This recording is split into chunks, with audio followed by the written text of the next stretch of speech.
दोस्तों पूरा का पूरा नेपाल जल रहा है। नेपाल में केपी ओली की सरकार गिर चुकी है। वहाँ पे तख्ता-पलट हो चुका है। आर्मी ने मंगलवार को टेक ओवर कर लिया है। इस वीडियो में हम समझेंगे कि इस पूरे प्रोटेस्ट के जो जनजी प्रोटेस्ट हो रहा है, उसके मूलभूत कारण क्या है, उसके फंडामेंटल इश्यूज़ क्या है और उसके इमीडिएट इश्यूज़ क्या हैं। जल्दी से चैनल को सब्सक्राइब करिए। आप देख रहे हैं स्टडीफिकेशन और मैं हूँ सागर। दोस्तों, सबसे पहले तो हम समझते हैं कि नेपाल की ज्योग्राफी क्या कहती है। नेपाल एक लैंडलॉक्ड कंट्री है जो फँसा हुआ है भारत और चाइना के बीच में। फँसा हुआ क्यों बोल रहा हूँ, ये आगे चल के आपको समझाऊँगा। लेकिन ये 2 महाशक्तियों के बीच में फँसा हुआ है, जिसके अगर मैं 3 हिस्से करूँ, एक ऊपर वाला ये हिस्सा है जहाँ पे पूरा का पूरा माउंटेन रीजन है, एक बीच वाला शिवालिक वाला एरिया और नीचे जो तीसरा है ये तेराई एरिया। ये सबसे ज़्यादा आपका फर्टाइल है, तेराई वाला जो एरिया है जहाँ पे मधेसी है। ठीक है? मधेसी प्रोविंस आता है, लुम्बिनी प्रोविंस आता है। ये मधेसी एरिया, ये जो तराई एरिया है, इसकी जो सिमिलैरिटी है वो इंडियन एरिया से काफ़ी ज़्यादा है और मतलब यहाँ के लोगों का भारत में आना-जाना भी काफ़ी है।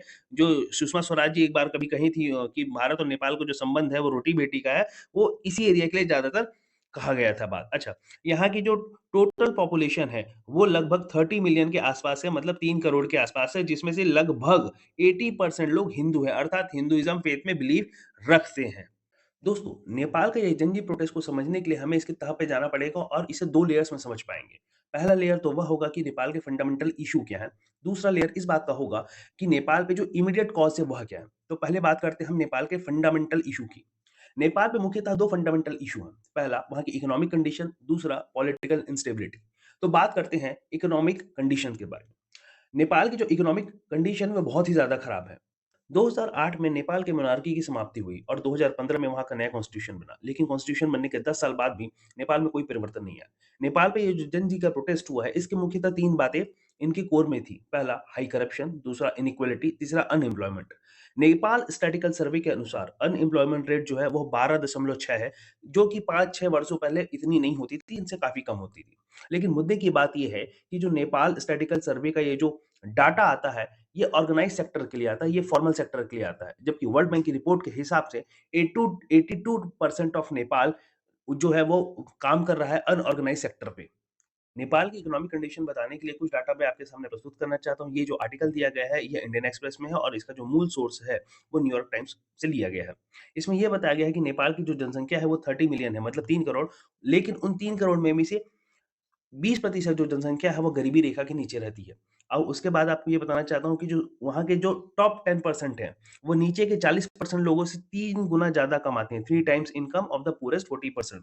ठीक है? इसके बाद ये देखते हैं कि वहाँ पे जो अनएम्प्लॉयमेंट रेट है, खासकर 15 से 24 साल के बच्चों का या 15 से 24 साल के लोगों का, वो 22% है। और बाकी ओवरऑल हमने देखा था कितना है, वो 12.6% है। 2 मिलियन मतलब 20 लाख से ज़्यादा लोग अब्रॉड में काम करते हैं, विदेशों में काम करते हैं, लेकिन वो व्हाइट कॉलर जॉब नहीं करते हैं। वो कंस्ट्रक्शन का काम करते हैं, एग्रीकल्चर का काम करते हैं। अच्छा, तो कंस्ट्रक्शन और एग्रीकल्चर का काम क्यों करते हैं? क्योंकि उनके पास वैसा स्किल नहीं है। आप बैंगलोर के आईटी सेक्टर में काम करने के लिए आपको स्किल चाहिए जो और उस प्रकार का स्किल का इंफ्रास्ट्रक्चर अभी नेपाल में है नहीं। 11 बिलियन का रेमिटेंस जो है, वो भेजा जाता है हर साल नेपाल को और अब सही मायने में ये आपको बताऊँ, तो इसी रेमिटेंस के दम पे नेपाल की जो पूरी इकोनॉमी है, वो रन कर रही है। साथ ही मैं कुछ और डाटा भी बताना चाहता हूँ कि नेपाल में वर्तमान में इकोनॉमिक कंडीशन इतनी खराब हो गई है कि किसानों को चावल के लिए फर्टिलाइज़र भी नहीं मिल पा रहा था। काठमांडू जैसे बड़े शहर जो हैं, वो महँगाई के कारण इतने महँगे हो गए कि आप वहाँ सर्वाइव नहीं कर सकते। अच्छा, और ज़्यादातर जो युवा हैं, वो काठमांडू ही जाते हैं अपनी पढ़ाई-लिखाई को पूरा करने के लिए। साथ ही करप्शन इतना बढ़ गया है कि ट्रांसपेरेंसी इंटरनेशनल ने नेपाल को one of the most corrupt nation in Asia का खिताब दे दिया है। इसके साथ एक और डाटा मिलता है कि हर साल लगभग 4 लाख से ज़्यादा जो नेपाली युवा हैं, वो दूसरे देशों में जाते हैं, ये इसी प्रकार का काम करने के लिए जो मैंने आपको बताया। 4 लाख का मतलब समझ रहे हैं, हर दिन 1000 से ज़्यादा व्यक्ति। तो नेपाल की जो कंडीशन है, ये एक मूलभूत तरीके से बहुत ही खराब है। नेपाल की वर्तमान हालत का एक बड़ा कारण और भी है और वो है पॉलिटिकल इंस्टेबिलिटी। नेपाल ने 2008 में मोनार्की को अलविदा कहा, तब से लेकर आज तक किसी भी सरकार ने अपना कार्यकाल जो 5 वर्ष का था पूरा नहीं किया। तब से लेकर आज तक मतलब 2008 से लेकर 2025 तक 14 बार सरकारें बदल चुकी हैं। जब तक आपके देश में राजनीतिक स्थिरता नहीं रहेगी तब तक कोई इन्वेस्टर जो है इकोनॉमिक इन्वेस्टर वो आपके देश में आएगा नहीं। जब तक आपके देश में इन्वेस्टमेंट नहीं आएगा, एफडीआई नहीं आएगा तब तक इकोनॉमिक ग्रोथ नहीं होगा। इसी कारण आपके देश के जो युवा है वो दूसरे देश में जा रहे हैं।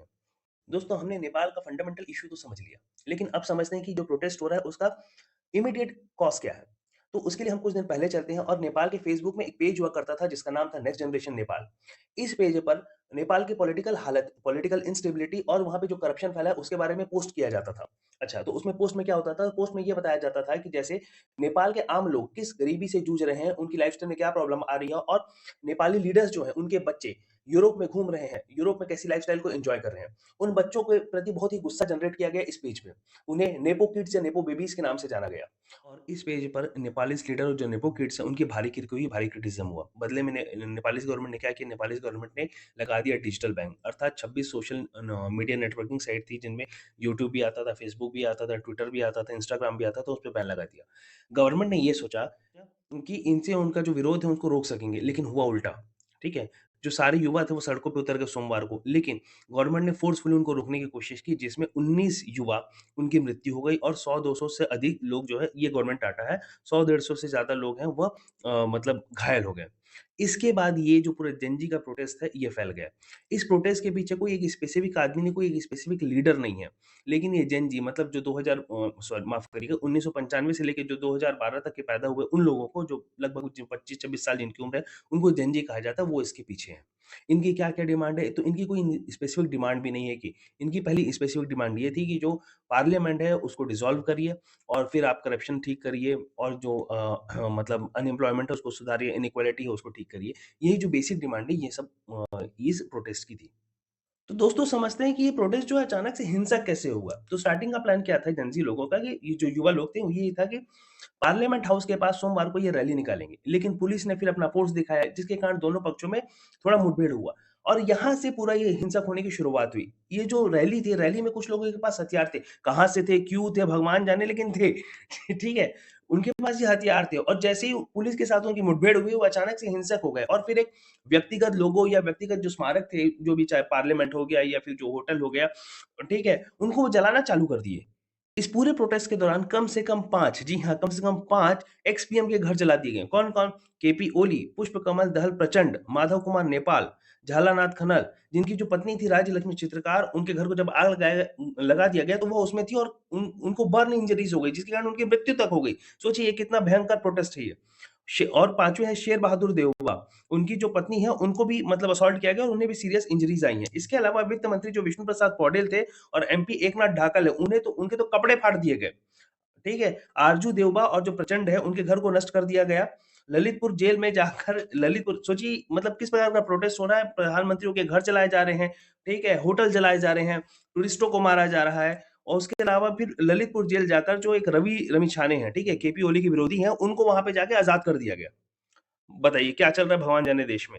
अच्छा, तो ये सब कंडीशन हो रहा था, आर्मी क्या कर रही थी? आर्मी किसी कोई एक इंस्टीट्यूशन तो हो जो रोके। तो आर्मी ने ये कहा कि वो मंगलवार की शाम से देश का जो सारा संस्थान है उसको देखेगा, साथ ही आर्मी मतलब मार्शल लॉ लगाने के फेवर में नहीं है, वो ये चाहती है कि जब तक कोई नई सरकार नहीं आ जाती तब तक हम थोड़ा-सा इंस्टीट्यूशंस को सँभालें सारी व्यवस्था को शांत करें और साथ ही साथ आर्मी ने ये भी कहा है कि कुछ लोग फ़ायदा उठाना चाहते हैं इस कंडीशन का बिल्कुल जैसा आर्मी कहती है तो नेपाल की आर्मी नेपालीज़ लोगों की रक्षा करेगी। साथ ही साथ नेपाली लोगों को ये कहा है कि आप शांत रहिए और गवर्नमेंट ने ये भी बोला माफ़ करिएगा, नेपाली आर्मी ने ये भी बोला कि वो मध्यस्थता भी कर सकती है, ठीक है?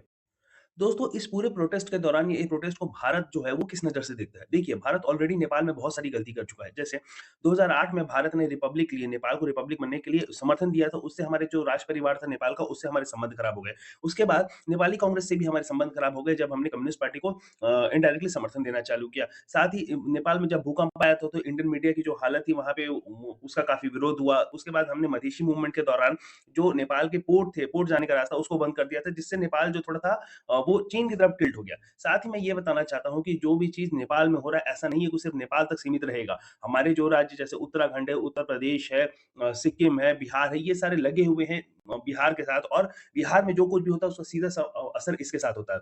साथ ही भारत को बांग्लादेश में भी जो गलती हुई उसे सीखना पड़ेगा। क्यों गलती सीखनी? जैसे बांग्लादेश में भी जो चालू हुई थी वो शेख हसीना के गवर्नमेंट के खिलाफ प्रोटेस्ट चालू हुआ था लेकिन धीरे-धीरे वो एंटी इंडिया में कन्वर्ट हो गया। आज बांग्लादेश में बहुत सारा ज़्यादा एंटी इंडिया सेंटीमेंट है। तो भारत को ये बात देखना पड़ेगा कि नेपाल में ऐसी कोई चीज़ें ना हो। साथ ही भारत को ये देखना पड़ेगा कि नेपाल की जो कंडीशन है वो काफ़ी आराम से सुलझे। लेकिन इस तरीके से देखना पड़ेगा कि भारत उसमें जब बहुत ज़्यादा इंटरफेयर ना करे। तो भारत कर क्या सकता है? भारत 2-4 कदम उठा सकता है। पहला, भारत जो है वो यूथ को सुने। यूथ में भरोसा जगाए कि भारत उनका दुश्मन नहीं है, भारत नेपाल को कब्ज़ाना नहीं चाहता या उसको अपने मतलब अपनी कॉलोनी नहीं बनाना चाहता है, जैसे बाकी देश चाहते हैं। तो उसके लिए क्या कर सकता है? तो भारत यूथ को सुन सकता है, तो यूथ के साथ एंगेज हो सकता है। कैसे? तो स्कॉलरशिप प्रोग्राम चला सकता है, कल्चरल एक्सचेंज कर सकता है या डिजिटल इनिशिएटिव ले सकता है। उसके साथ भारत जो है नेपाल की गवर्नेंस को भी इम्प्रूव करने में नेपाल की गवर्नमेंट का सहायता कर सकता है। तो उसके लिए क्या कर सकता है? साइबर सिक्योरिटी में बढ़ा सकता है, ठीक है? इंस्टीट्यूशन को स्ट्रेंथन कर सकता है और सबसे बड़ी बात, भारत को धैर्य रखना पड़ेगा। भारत नेपाल की सहायता तो करे, लेकिन नेपालियों को ये ना लगे कि भारत उन पे धौंस जमा रहा है या भारत मतलब उन पे आधिपत्य कर रहा है।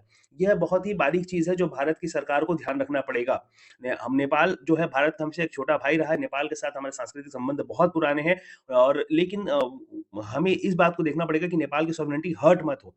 इस पूरे मुद्दे पे आप अपने विचार ज़रूर बताइए। आप ये बताइए कि क्या नेपाल का मुद्दा बांग्लादेश से मिलता हुआ है या फिर नेपाल जो है उसकी कंडीशन अलग है। नेपाल के पास उतना कुछ तेल नहीं है, स्ट्रैटेजिक लोकेशन भी उतनी अच्छी नहीं है, वो भारत और चाइना के बीच में फँसा हुआ है। बांग्लादेश की कहानी अलग थी, श्रीलंका की कहानी अलग थी क्योंकि उनकी जो लोकेशन वो काफ़ी अच्छी स्ट्रैटेजिक है, ठीक है? बे ऑफ बंगाल और इंडियन ओशन में उनका डायरेक्ट एक्सेस है, इसीलिए उनकी बात अलग है। आप इस पूरे मुद्दे पे क्या कहते हैं? कि आप आपका विचार क्या है, वो सब ज़रूर बताइएगा। आप ये भी बताइए कि भारत को सपोर्ट करना चाहिए या फिर नेपाल जिस कंडीशन पे, उस कंडीशन पे उसे छोड़ देना चाहिए। आप देख रहे हैं स्टडीफिकेशन, मैं हूँ Sagar. Have a nice day.